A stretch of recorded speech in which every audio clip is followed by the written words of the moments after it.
de l'info, c'est la revue de presse de Nicolas Canteloup. Et tout de suite, ne bougez pas, Mathieu, on vous retrouve pour vos commentaires sur l'actualité. Oui, il y a des choses très importantes qui vont se passer à 9h10, mais il y en a aussi à 9h-10 qui sont pas mal. Alors, restez sur Europe 1. Bonjour, c'est Mathieu. Mathieu, toujours en direct depuis mon garage. Voilà, je suis envoyé spécial. Enfin, je suis plutôt renvoyé spécial, renvoyé chez moi. Voilà, l'avantage de la situation, c'est que si je suis viré un jour, je suis déjà sur place chez moi. Voilà. Ah bah oui. C'est vrai, c'est pratique. On aimerait remercier au passage tous nos correspondants, tous nos animateurs qui sont depuis chez eux, en particulier Vincent Herouette. Vincent Herouette qui est sorti de sa cave, qui a fait l'effort parce que la liaison était mauvaise. Il a pris tous les risques ce matin pour avoir une meilleure liaison avec nous. Il est monté carrément sur le toit de son pavillon, vous l'avez entendu, juste à côté de l'antenne, mais du coup, bon, il n'y a pas fait exprès, ça grésillait fort. Donc on le dit à Vincent, fais attention Vincent en redescendant, hein, ne glisse pas, surtout qu'il est équipé de semelles crêpes, ça devrait aller, mais oui, de semelles crêpes parce que c'est Vincent Herouette et il est breton, donc les semelles crêpes, voilà l'info du jour, c'est pas les semelles crêpes de Vincent Herouette. On dirait moi quand j'essaie de faire de vraies transitions. Voilà, exactement. L'info du jour, c'est Édouard Philippe, qui, vous l'avez vu, vous étiez nombreux à le regarder, qui a annoncé le durcissement des règles de confinement. Les règles sont désormais claires. Restez chez vous. Voilà, enfin, sauf pour courir un peu, faire un peu d'exercice physique, mais pas loin de chez vous. Voilà, mais restez chez vous. Mais pas à plus d'1 kilomètre de chez vous. Mais vous restez chez vous, voilà. Et puis les marchés. La consigne est claire sur les marchés qui sont désormais fermés. Les marchés sont interdits dans les communes. Voilà, enfin, sauf si, bien sûr, il y a une dérogation du préfet à la demande du maire. Mais sinon, c'est interdit. Mais si le préfet l'autorise, c'est autorisé. Mais sinon, c'est interdit. Bref. Je sais pas s'il est pareil dans l'éducation avec ses enfants, Édouard Philippe, mais si c'est le cas au niveau des consignes, ça va être un sacré bordel à la maison chez les Philippe. Ah bah vraiment, oui, hein, c'était pas clair. Hein. Je rebondis. Une question là tout de suite de nos auditeurs sur la fermeture des marchés. Si, c'est une bonne question d'ailleurs, vous pouvez répondre, chers auditeurs, au 3921 si vous avez la réponse. Si elle ne peut plus vendre de poissons, que va faire Nadine Morano? C'est une bonne question. Répondez au 3921. Enfin, elle ne viendra plus jamais chez nous, arrêtez. Puis l'autre info, c'est Vincent Herouette qui nous fait un non, il a attrapé l'antenne. C'est l'autre info, ce sont les tests effectués à Marseille sur des centaines de patients. On l'a vu, des tests, on l'a entendu ce matin, effectués par prélèvement dans la narine. Ah merde, ça veut dire que oui, si Benoît Magimel fait le test des narines, il ira peut-être pas à l'hôpital, mais sûrement plutôt en garde à vue. À Montjulie. Ni Nadine, ni Benoît Magimel ne vont écouter Europe 1 dans l'avenir, j'en ai peur. Allez, tout de suite, un petit point météo avec Laurent Cabrol. Là, je suis vraiment, je veux dire les mots, je suis désolé. Hein. J'ai une très très mauvaise nouvelle. J'aime pas annoncer des choses comme ça sur l'antenne, hein, mais effectivement, il va faire beau. Un grand soleil, un putain de soleil là. Oui. Je suis navré, hein, je sais que la période est suffisamment déprimante comme ça, mais voilà, bon, pas un nuage, hein, chers auditeurs, pas une goutte de pluie, pas de vent, rien du tout. Non, vraiment un temps magnifique, hein, vraiment toutes mes excuses. En plus, j'ai eu Météo France au téléphone, je sais pas si je dois vous le dire, mais c'est le plus beau mois de mars depuis le XIIIe siècle. Voilà. J'ai eu en ligne Philippe Auguste, Louis VIII, Louis IX, Philippe III et Philippe IV, Philippe le Bel. Oui, je suis devant Wikipédia. Hein. Je triche, je suis chez moi. Donc, tous les rois du XIIIe siècle m'ont confirmé. Il n'a jamais fait aussi beau. C'est très bon ça. Donc, oui, mais tout est très bon, hein, mon cher Mathieu. Il n'y a pas que ça qui est très bon. Donc vraiment, je suis désolé. Et voilà. Oh là là là là là là là. Oula, qu'est-ce qu'il y a? C'est pas vrai. Non, je viens de. Pardon, Julie, excusez-moi, je suis un peu long, je viens de recevoir les chiffres. Là. L'air n'a jamais été aussi pur, hein. Zéro pollution. Mais hein. c'est bon, ça va. Ah oui, là, on pourrait respirer au soleil des grandes bouffées d'air frais. Bon, et puis du coup, non, on peut pas, hein, voilà. Pas mieux. La météo de la fenêtre.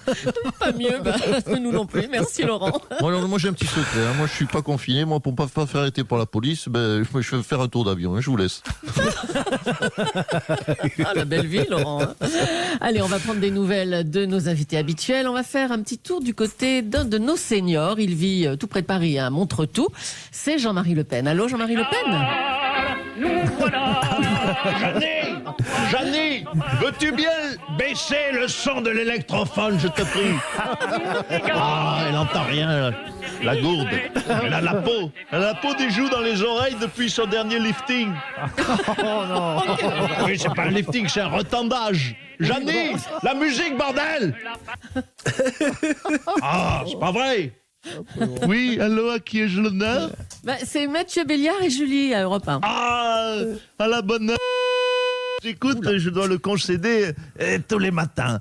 Et j'ai d'ailleurs appris avec bonheur que Monsieur Blédard, Mathieu Blédard, conservait par devers lui dans son garage un exemplaire du magazine Playboy, n'est-ce pas? Ah tiens. Dans lequel mon ex-épouse Pirette s'était légèrement dévêtue. Oui, on se Et il paraît souvient. qu'il est caché sous une pile de magazines Rustica, n'est-ce pas? Portez de main, là. Tout le Dans côté garage. moderne de Monsieur Blédard. Et c'est un alibi, n'est-ce pas? C'est bien caché, hein. Oui, mon épouse Pirette avait anticipé d'ailleurs mon lieu de résidence à travers cette tenue. Mon lieu de résidence qui, vous le savez, s'appelle Montre-tout. C'est drôle, oui, Ah de bah l'humour, oui. oui, de l'humour. L'a Oui, bien ça vaut nommé. bien les crêpes de Monsieur Arouette. Écoutez, en tout cas, ce n'est pas l'objet de mon appel, n'est-ce pas? Ah non, nous, on voulait vous parler en tant que senior. Hein. Vous êtes un senior plus, Monsieur Le Pen. Oui, n'est-ce pas? Je vous emmerde effectivement, cher Julie Leclerc. Oh, ne le prenez pas mal, hein. Vous avez 91 ans, bah c'est comme ça. Hein. Comment est-ce que vous vivez le confinement, dites-nous? Écoutez, ma foi, fort bien, et car je salue et la prudence préventive de ma fille Marine, qui, pour protéger son papa préféré, ne vient plus me voir déjà depuis 8 années, n'est-ce pas? Ouh là là là là, mais qui vous apporte vos repas, Monsieur Le Pen? Eh bien, qui m'apporte les repas, c'est Uber Eats, n'est-ce pas, et Deliveroo. Dis donc. Oui, car j'ai beau être un ancien, et je suis connecté. Et Très figurez-vous, oui, figurez-vous qu'hier midi, c'est un jeune Hamid, un jeune cycliste algérois, n'est-ce pas, qui m'a livré ma pitance. Et ouais. hier soir, de mémoire, c'est Abdoulaye, et un jeune sprinter de Dakar, qui nous a livré notre souper, n'est-ce pas? Oui. Et puis ce matin, j'ai eu le plaisir de voir débouler un fringant ivoirien, Mamadou, qui m'a livré ma baguette. Et, oui. Si on m'avait dit un jour que je serais sauvé de la famine par des Africains, je ne l'aurais jamais cru. Saleté de virus. Bon courage, Monsieur Le Pen. Allez, à bientôt. Le ministre de l'Éducation nationale, Jean-Michel Blanquer, a évoqué hier un possible retour à l'école le 4 mai prochain. Jean-Michel Blanquer, bonjour. Oui, bonjour. Effectivement, j'ai annoncé un retour possible pour le 4 mai. Mais attendez, c'est quoi cette voix là? Vous portez un masque? Non, mais comme je ne sais pas trop imiter Blanquer, ça m'arrange. Ah bah ça, c'est Nicolas Canteloup qui parle là. Hein. C'est la meilleure. Le masque qui va aider à faire des imitations qu'on ne sait pas faire. Bon, bah écoutez, C'est très pratique, le masque. cette date du 4 mai, c'est un début d'espoir. Oui et non. Ça veut dire que l'on commence à penser à la fin de l'épidémie. Ça, c'est plutôt bien. Mais ça veut dire aussi que vous allez tous vous taper vos mômes chez vous encore pendant un mois et demi. Ah C'est bah, la réalité.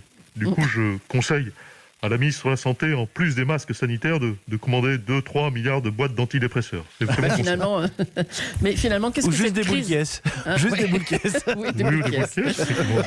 Mais elle est bien la voix de Blanquer, enlever ce masque. Mais oui, c'est vrai, ça marche. Oui, Oui, c'est vachement bien. Alors, finalement, qu'est-ce que cette crise sanitaire aura changé pour l'école? Alors écoutez, et maintenant c'est cours de chinois obligatoire. Ah, Comme ça, la prochaine crise, les enfants pourront commander eux-mêmes leurs masques en Chine. En tout cas, je voudrais dire et redire merci. Au personnel soignant? Non, avant tout aux parents. Aux parents qui ont offert aux enseignants un mois de calvaire en moins. Maintenant, ils comprennent ce que c'est que de faire l'école à un gosse. Alors, multiplié par 23, vous avez la souffrance d'un prof. Eh bien, merci, C'est la monsieur le réalité. ministre. Merci, monsieur Blanquer. Le professeur Raoult a organisé un dépistage géant à Marseille. On a vu les patients qui faisaient la queue hier devant le pôle d'expertise sur les maladies infectieuses de la ville. Bonjour, Jean-Claude Gaudin. Ah oui, bonjour, Madame Julie, Monsieur Cabrol, toute l'équipe est sauvage, Monsieur Béliard, bonsoir à tous. Écoutez, hier, bonjour plus exactement, Bonjour, hier, ouais, enfin, on a vu que ça à la télé. Ça n'était plus, vous avez vu, ce n'était plus les Marseillais à Vegas ou les Marseillais à Cancun, bah non. non, c'était les Marseillais au dépistage. Tous ces Marseillais dehors, en plein confinement. C'était impressionnant. Hein, mais Ah peut-être pas oui, raisonnable. impressionnant. Et puis vous avez vu la discipline, comme ils étaient sages, en randonniant, à respecter les distances de sécurité, la distanciation sociale, comme on l'appelle, de 1 mètre. Ils étaient tellement disciplinés que je me suis demandé s'ils étaient vraiment Marseillais de souche. Alors, le professeur Didier Raoult est une sommité en infectiologie. il vit depuis des années à Marseille. Il est persuadé que le remède contre le coronavirus, c'est la chloroquine. Pourtant, les autorités médicales ne lui font pas totalement confiance. Vous savez pourquoi, vous? Oui, mais ça, madame, je dis, c'est de la prétention parisienne, c'est typique. Je le dis, vous n'avez pas le monopole des laboratoires et de la science, messieurs de la capitale, messieurs et mesdames. C'est pas parce que monsieur Raoult ressemble à Patrick Sébastien dans Le Grand Bluff qu'il n'est pas sérieux. Ah oui, c'est pas faux, ça. Mais vous avez de grands scientifiques à Marseille, monsieur Godin? Mais bien sûr, depuis les années 50, madame Leclerc, depuis la French Connection, depuis la French Connection, ou alors, certes, nous ne sommes pas distribués en pharmacie, nos produits, mais ça fait un demi-siècle que les labos marseillais mettent au point des substances stupéfiantes qui ont une efficacité redoutable.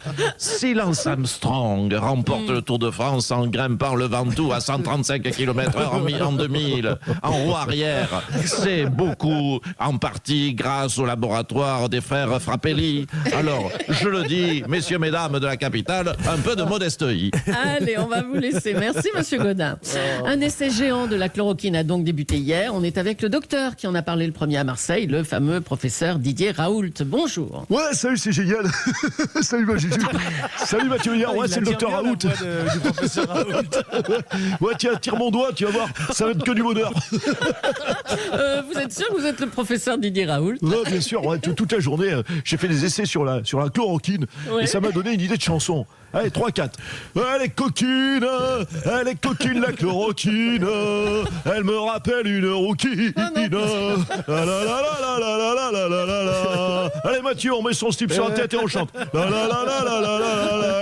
stop. Chloroquine, Merci. elle est coquine. Oui, c'est bon. C'est bon, merci Patrick Sébastien. Ça va marcher, il n'y a aucun doute là-dessus. Bravo, Julie, Nicolas.